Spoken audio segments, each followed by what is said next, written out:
Welcome to Insight, a collaboration between TV6 and the Quad City Times Business Magazine. We are taking an in-depth look at the issues that impact the local economy and the business landscape.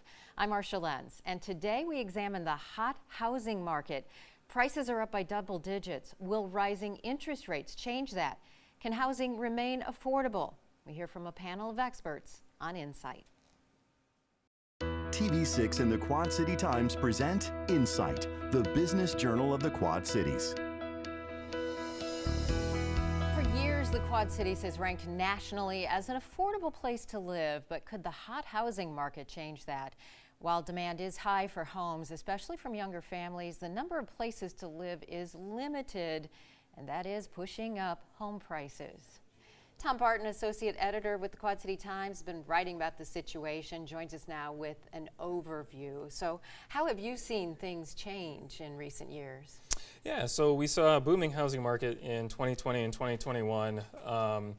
And we saw a lopsided market. It was a seller's market. We had record low inventory, where at the same time very high demand. Because of record low interest rates, a lot of first-time home buyers were entering the market looking to purchase because it was becoming more affordable for them to buy. There was a lot of pent-up demand. And we're still seeing that now. It still seems like it's a hot market, but there are concerns with rising interest rates and rising inflation, supply chain issues, material costs. We're still seeing issues with inventory where you definitely have more buyers wanting to buy than sellers wanting to sell. If you're a seller, it's great because you're getting more equity in your home. Home prices have gone up. They continue to rise. If you're looking to sell your home, you're getting multiple offers, sometimes as soon as you list the home, and you're getting offers above asking price. If you're a buyer, yeah, there's concern about the rising interest rates and the affordability, and what the cost of home ownership, is going to be going forward. Yeah, and then there's also a little bit of a downside, and that is for the people who are now being pushed out of the market because they can no longer afford, a home that they need, and then some that are really being pushed down and, creating a shortage of affordable housing. Affordability is definitely an issue, especially for the extremely low income population, people who, are making minimum wage or slightly better than minimum wage, even up to, $12 an hour. But on, I guess, the bright side, if there is one, because of the investment that we're seeing at the federal level with the Affordable Cares Act and other legislation, we are seeing, federal investment, federal dollars coming in to support rental assistance, home buyer assistance programs. So there is assistance out there. It's available. But there still is that overarching issue about just the lack of affordable units for people, even if they do receive some of that assistance. Yeah. Well, we're going to talk about the good and bad of this hot housing market. When we come back, you're going to hear from local real estate companies as well as Quad City builders after the break.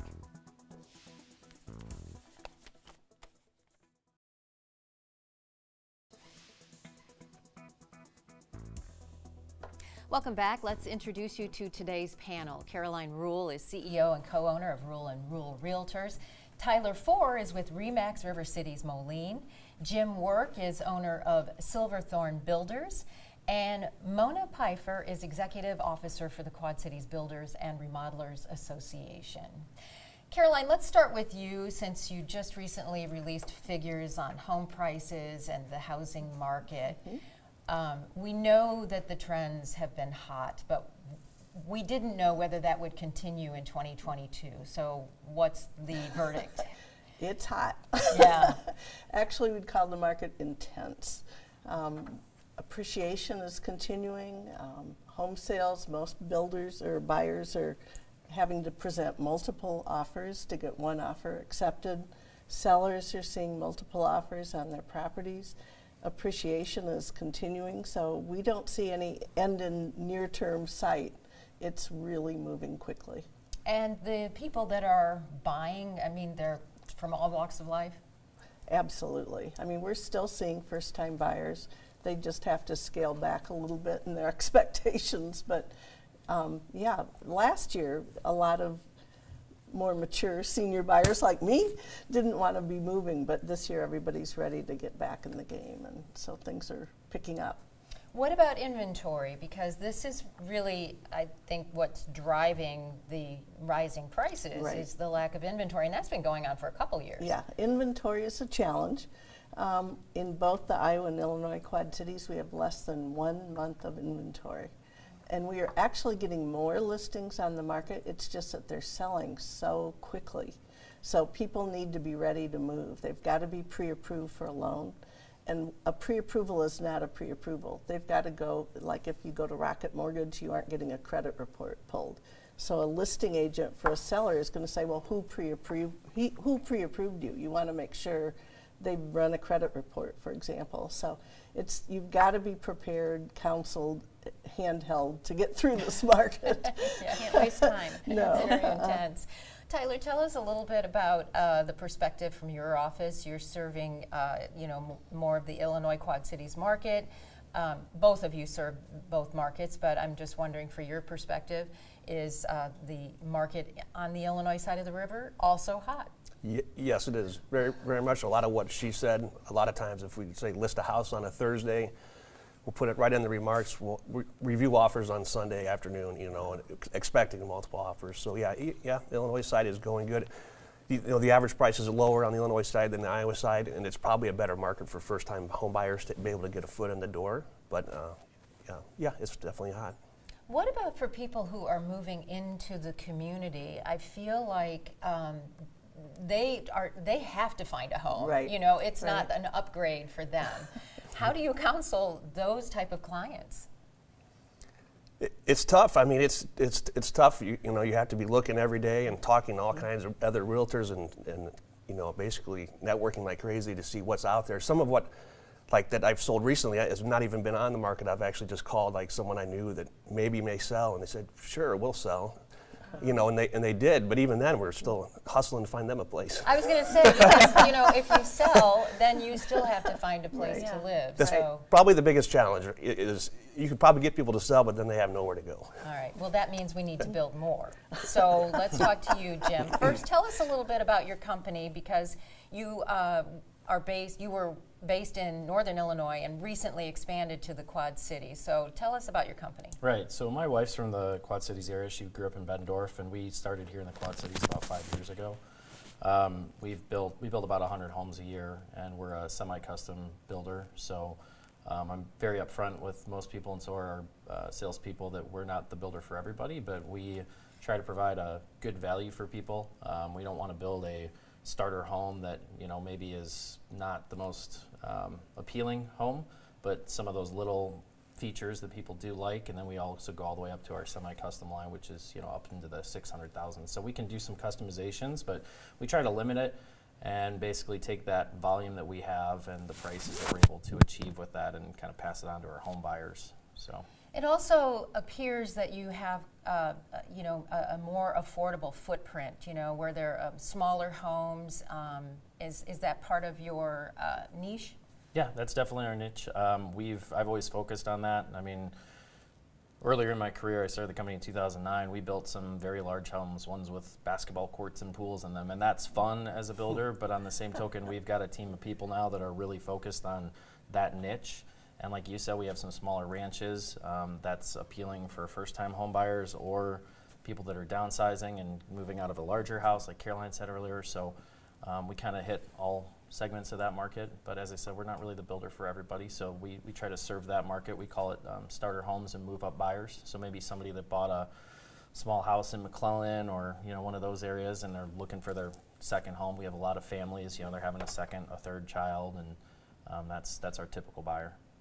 Now, Moni, you're representing home builders as well as remodelers. Correct. And I'm sure that they are in a frenzy and struggling to keep up. What's the situation overall? They are busy. So we are your resource for your builders, your remodelers, and all those involved in the home improvement. I think our biggest challenges, our builders are busy, which is amazing. Our remodelers are so busy. And I think what happened with COVID, people stayed in their house and they're like, I hate my kitchen, I don't like my bathroom, I'm going to redo this. And everyone is busy, but I think one of the main struggles is getting the material. Getting the material and getting workers.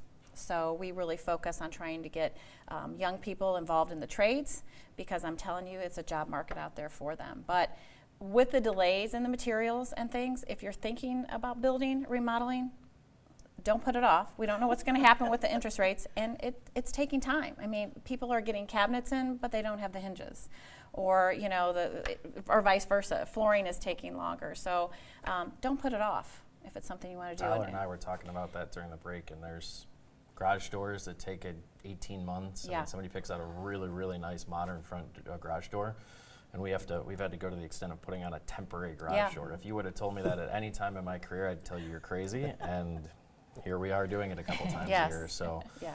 I mean, And good news is we know the prices of lumber and steel and everything went up about with the pandemic about 33%.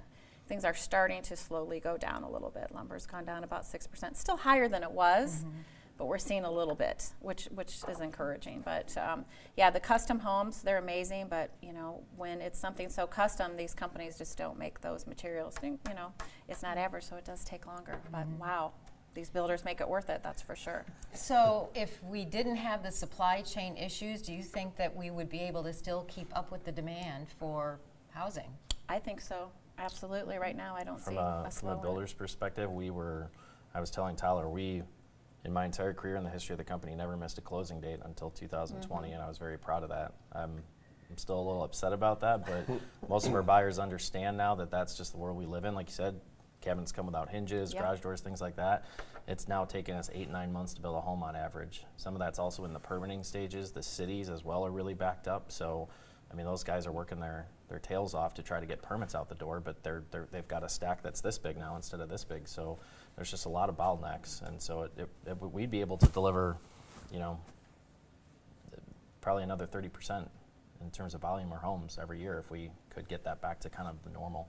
Yeah, when you're custom building, you want that custom garage door and those hinges. You don't want to start. We are having our parade of homes that we have every year that will start May 14th, so people can come out and see the new trends and the new colors and the things that are out there that get everybody excited, and then we'll just keep it going. But they'll have to know that they'll have to. You can wait have this, for all not those now, things. but you can have it. They don't sometime, sell yeah. them all first. Yeah, you are correct. That's true. All right, well, we're going to take a break, and when we come back, a look at interest rates, their role in the housing market, and what rising rates could mean for the future. That's next on Insight.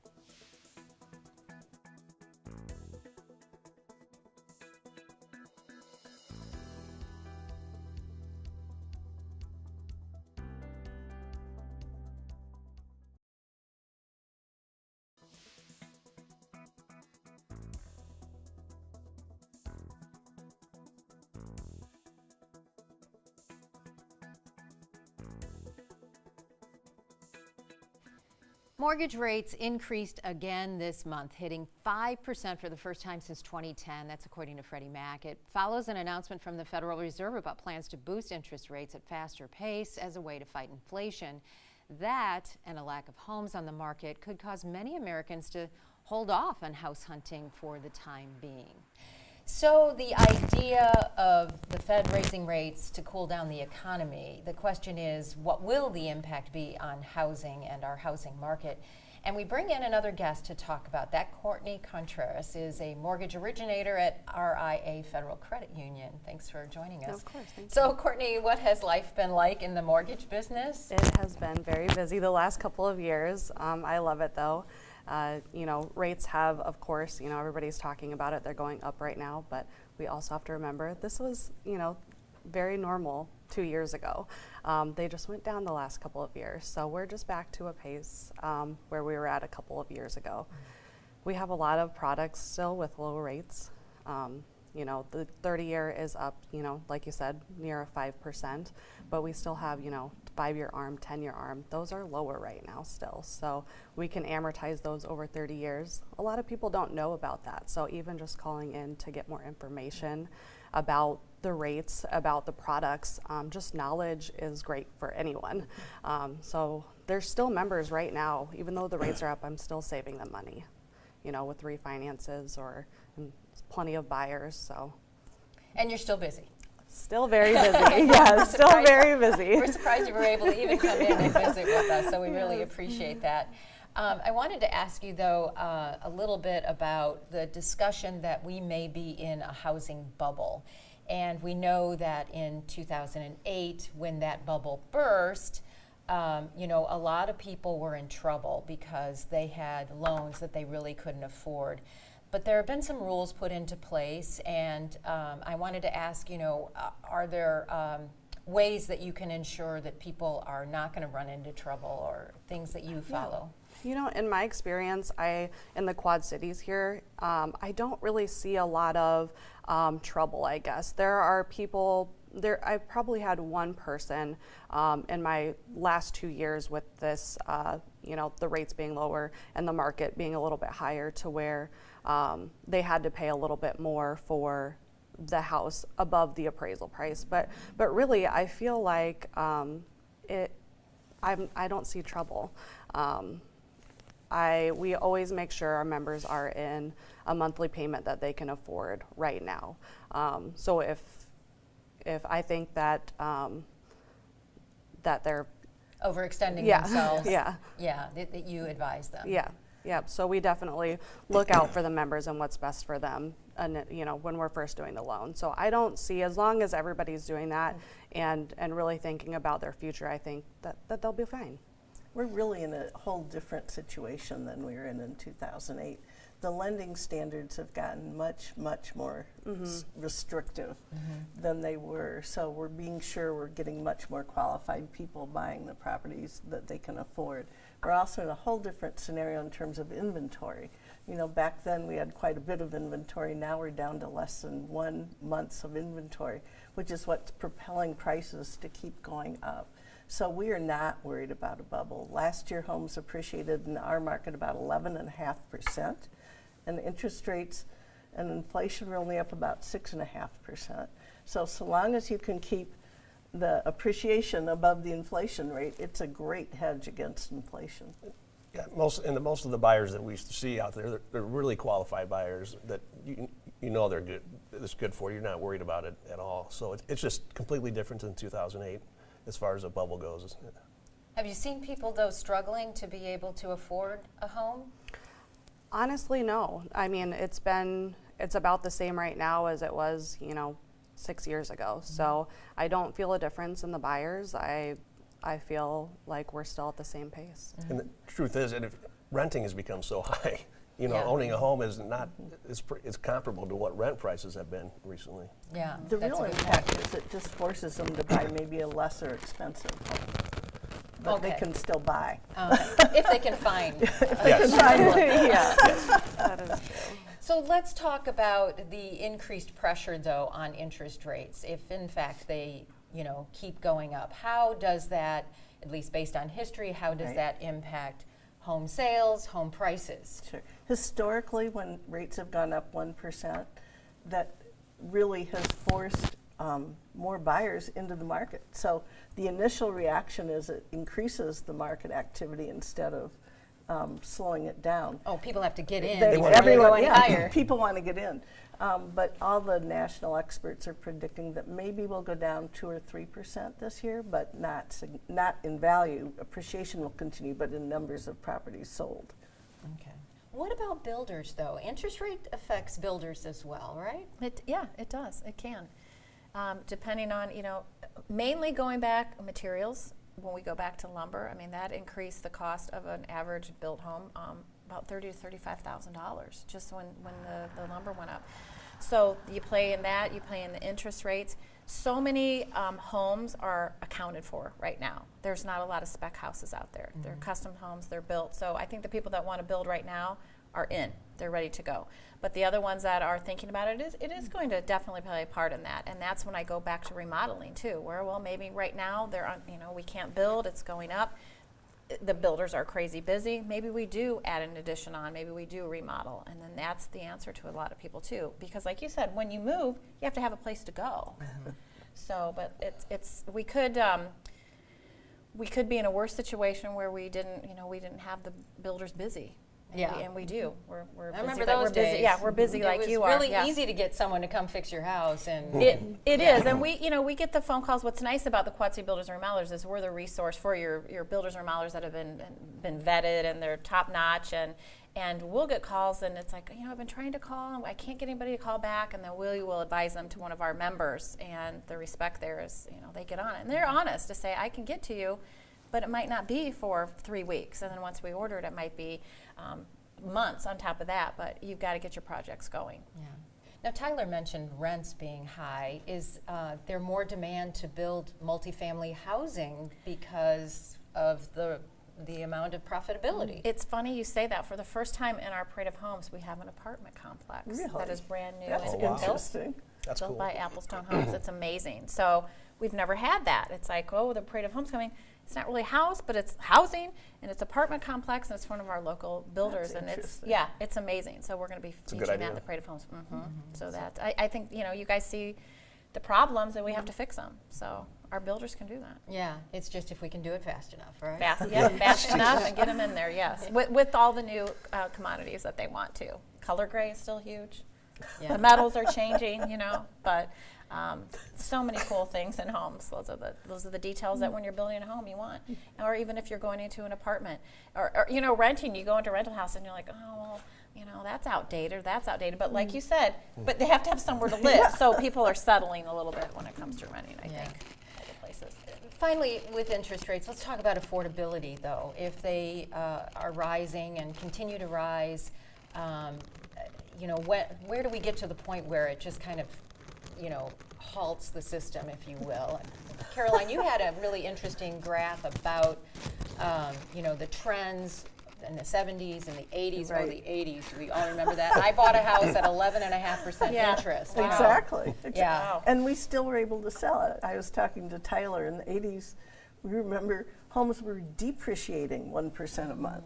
And we had rates at 18%. We were thrilled if we could get down to 12%. So if you look at this over a historical perspective, these are still really great interest rates. We're okay. And very affordable. We can sell houses at 18%. We can sell them at 5%. Yeah, and we were at 5%, just 3 years ago. So I think, and there are other products too that are even lower than a 5%. So I think there's definitely other options. And We also have 22% of our buyers are cash buyers, and up from 19% last year, and 18 or 20% are investors who have cash. So, 40% of our market can do cash. Wow. That's impressive. That's what I mean by qualified buyers. All right, well, we are going to talk a little bit more about this, because as home prices go up, more people do get squeezed out. And with the opening of the new Amazon warehouse creating jobs, it's going to create a problem. We're going to talk more about that when we come back.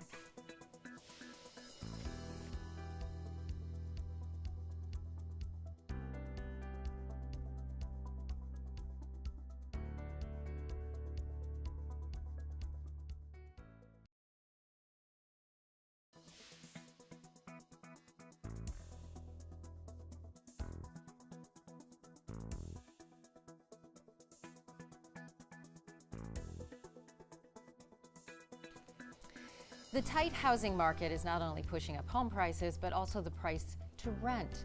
According to an analysis by the real estate investment company Stessa, the Quad City Metro is still pretty affordable. Based on government statistics, our area has a median rent of $875. That compares to the national average of over $1,400. It also found out of all mid-sized metros, ours has the 4th lowest median rent. So let's talk about affordability. And Leslie Kilgannon, director of the Quad Cities Housing Council, is here, along with home builders, I should say, and Tom Barton with the Quad City Times. So, Leslie, tell us a little bit about the rental situation in the Quad Cities, especially when it comes to people who need more affordable rent. Sure. Well, at the risk of sounding too dramatic, we have a housing crisis for people at that extremely low to low income category in the Quad Cities. Those categories of incomes, families and individuals were already struggling pre-pandemic. The pandemic has really brought to stark relief the struggles that people have with what we call being cost burdened when you're paying more than 30% of your household income on housing. There are folks who are cost burdened, who are at that income level, the low income levels, who own homes, but we're primarily talking about renters. So we know the pandemic has had a big impact on everything, but is the hot housing market also having an impact where prices are rising and that's sending buyers into that lower market in order to find a home? Right. We have a couple of things going on, which, as you said, the pandemic has only made it worse. We had a lack of safe, decent units that were affordable to people already, so there was a low housing stock for people who could afford it in those income categories. Then wages have not kept up with the cost of living, so that was putting a squeeze on the lower income families and individuals. And then, yes, when people can't afford to buy a home, they stay where they are, or they're taking up the units that are already scarce at that, that sweet spot of affordability. So if folks aren't moving up and buying homes, they're staying where they are. That puts pressure on the market, that increases rents, that provides even fewer opportunities for people at extremely low income to low income and even moderate income to find housing that's safe, decent, and affordable to rent.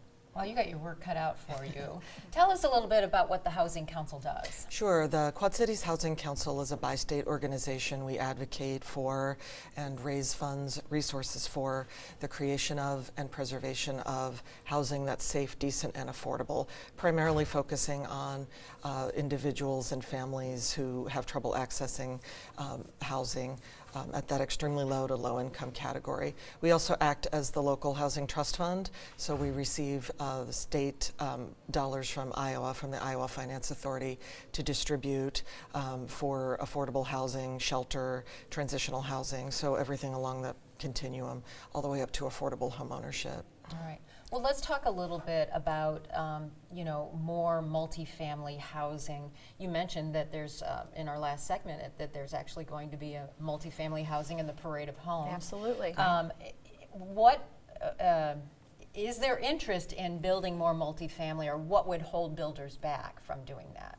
I think the interest is going to raise for that just because of what we're dealing with right now. I mean, obviously condos and homes are still being built, but it's based on everything that we're saying. It kind of would kill two birds with one stone if some of the builders do venture into that. They're so busy right now with doing what they're doing. I don't know when that will happen, but kudos to the ones that are doing it right now, because I think we need that because we have the shortage here. And they can make those buildings amazing. Like I said, people rent. It's, sometimes it's older homes, older apartments, and they kind of crave wanting the new and the things, but they can't afford them or they can't find them. So I think it'd be amazing to have that happen. Jim, you're not building multifamily units, but you do take some steps. I've been in some of your homes, and you do take some steps to make them quality homes, yet a little more affordable.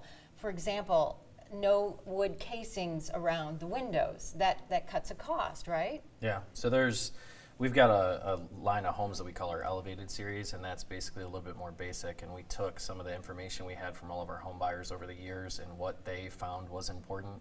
It was actually really interesting to me to go back through that information, because there were things that I personally like in a home that our buyers clearly did not find to be a priority. Yeah. So we kind of force ranked those and then, kind of cleaned up the line from there. And so for those homes, we don't offer any customizations like we do in most of our homes.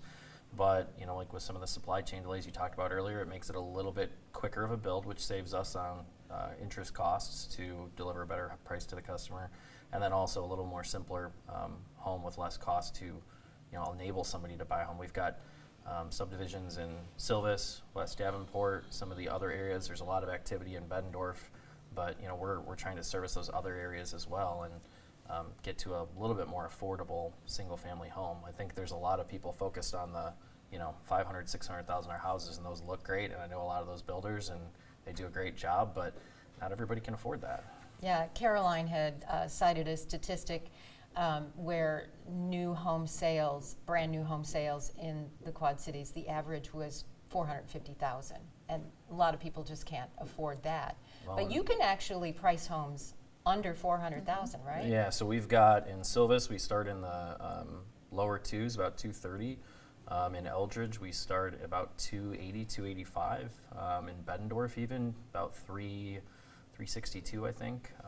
So our average sale price is around the 380 mark, and that includes some homes that are up in the 5s and 6s, so that kind of gives you an idea of the band that we serve. But that elevated series is really targeted towards that, kind of bridges the gap between what you were saying with a nice multifamily rental product and maybe a single family home. We've also had a lot of customers in the last 2 years since we've introduced that even purchase one of those, and then with the way the market's been able to move up into one of our semi-custom homes, so that's kind of cool to see. That is.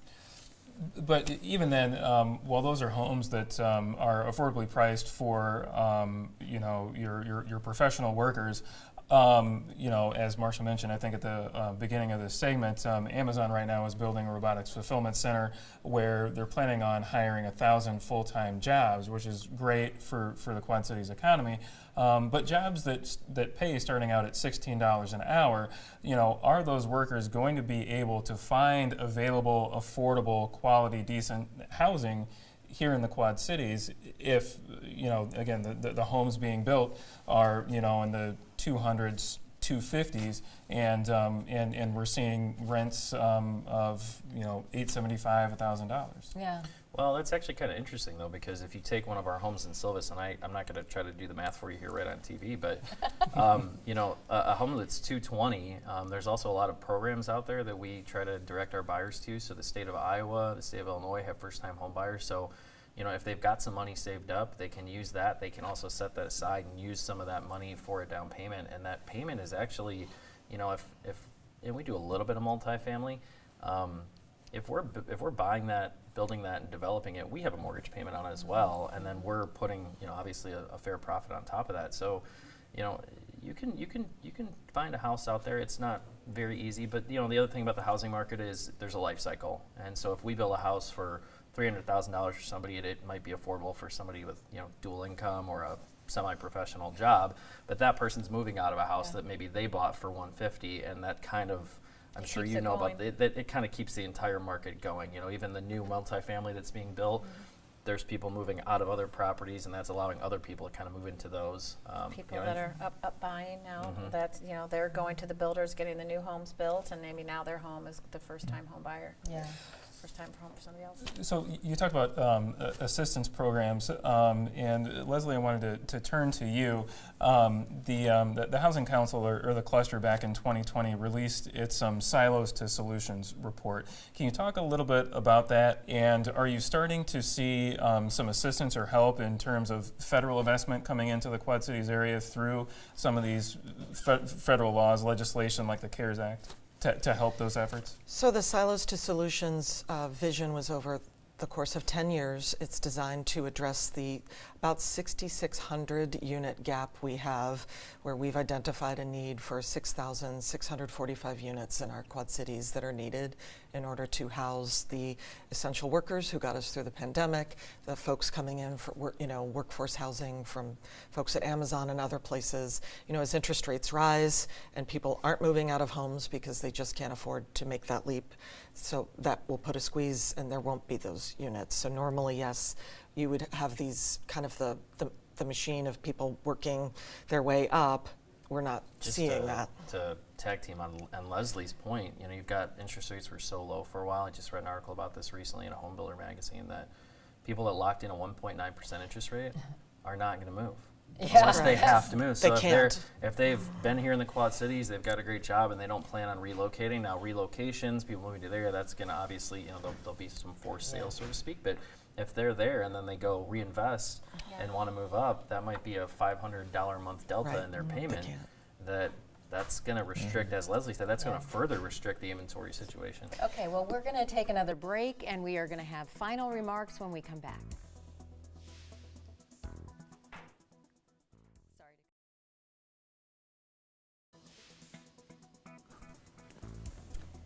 We brought our realtors back to help us see a little into the future. So, are you seeing any signs of a slowdown in this market?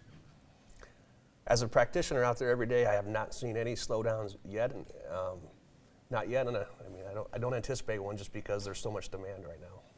Yep. And what about affordability? I had talked about how our market is still considered an affordable market. Where do we stand right now, and do you think that's still going to hold true? Yeah, because we're appreciating, but other markets are appreciating even faster. So we had 11.5% appreciation this year. Nationally, it was 18%. So we're still going to be more affordable than other markets, and it's great. Transferees come here and they're just thrilled with what they can buy. I guess what my final question is this a good problem or is this a bad problem? You guys are busy, so I'm thinking you're thinking it's good, but still, overall. I think it's not good. I mean, it's so stressful for both the buyers and the sellers and the real estate agents. We like what we call a balanced market, which is between 4 and 6 months of inventory, and we've got less than 1 month. So it just means everyone has to move faster, and it's stressful. It is. It would definitely be nice to have it more equilibrium of things instead of having to be rushing around all the time. Although I was able to just find a first-time buyer house in Rock Island for around $80,000. So there's some affordable houses out there. So the question that I had, long term, if we continue to see this lopsided market with just 1 month inventory, what does that mean for employers who are trying to attract a workforce and are trying to find places for employees? We truly have a lot of inventory. It's just moving fast. So their employees just need to be connected with a good realtor like Tyler who can help them find something, because on their own they're going to be out of luck. They really need someone watching and telling them right away when something comes on the market. All right, well, we're going to have to let that be the last word. We appreciate you coming in. Next, this week's Small Business Spotlight when we come back.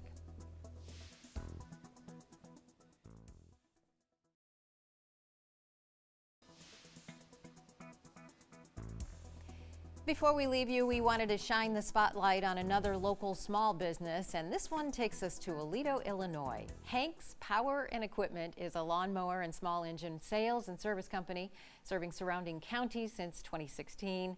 They provide repairs and maintenance work as well as sales of new and used lawnmowers, trailers, and more. Hank's also has a location in Galesburg. And if you would like your business featured in our Small Business Spotlight, head to our website and look for the Insight page. There you'll find a place to answer a few questions and submit photos. Let us share your success story. You can also submit comments or ideas there. And that wraps up today's edition of Insight, brought to you in partnership with the Quad City Times. I'm Marcia Lense. Thanks for watching, and I'll see you next week.